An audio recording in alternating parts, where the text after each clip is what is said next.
Good afternoon, ladies and gentlemen, and a very happy now. It is said that there are always three kinds of people in any given society.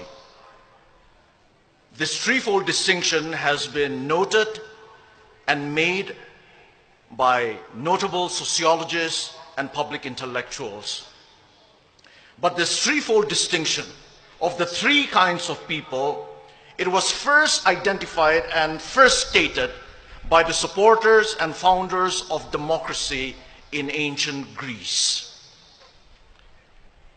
For the Greek people, the people who in many ways gave us the modern civilized world, for the Greek people, the first kind of people in any given society are the idiots.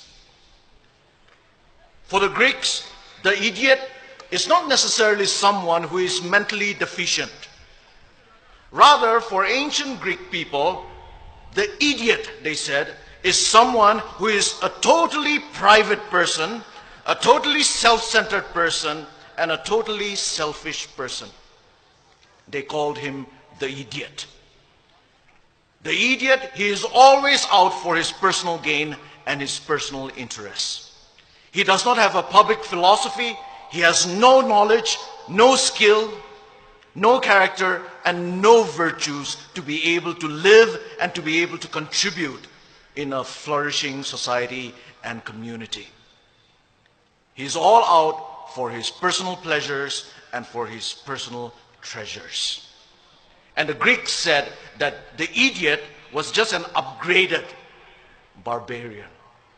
The first kind of person, the idiot.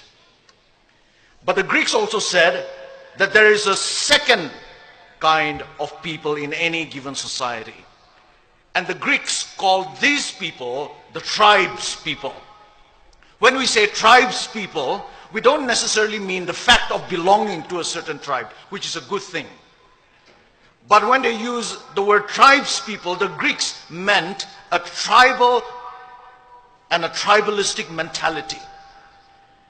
And the Greeks said that tribes people are those people who are not able to think beyond their small tribe or their small groups. For tribes people, their primary allegiance, their only allegiance, and their ultimate allegiance is to their tribe. Their tribe is their God, and their religion is tribalism. And tribes people, the Greeks said, are always afraid of things that are different, that are a little alien to them. They are always suspicious and fearful. And they always dealt with different people and difficult situations with intimidation, with force, and with violence. And the Greeks also said that the ideal person for tribes people is the warrior, because tribes people are a war-making people. Their ideal is the warrior. But it was not so for the Greeks. For the Greeks, there was another kind of people, another kind of a person, and that was the ideal person. And the Greeks called this ideal person the citizen. The citizen.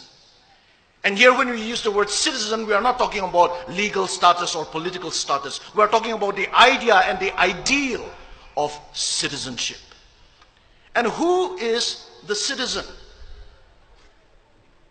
The citizen, according to the Greeks, is someone who has the skills and the knowledge to live a public life, who is able to live a life of civility.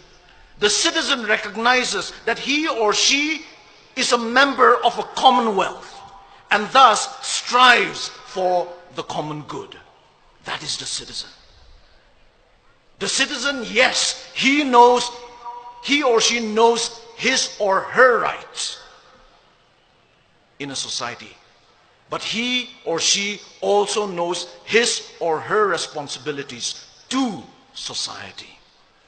The citizen can fight for his rights, but always with an awareness of and with a respect for the rights and interests of others, of their neighbors, of the smallest of minorities, and of the worst of their enemies.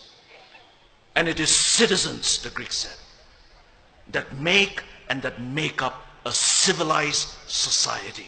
Because citizens settle their differences with civility. So they produce a civilized society. A society that truly lives up to the name, to the meaning of the name society. Society literally means friendship and friendliness. That is the threefold distinction that the Greeks have given us.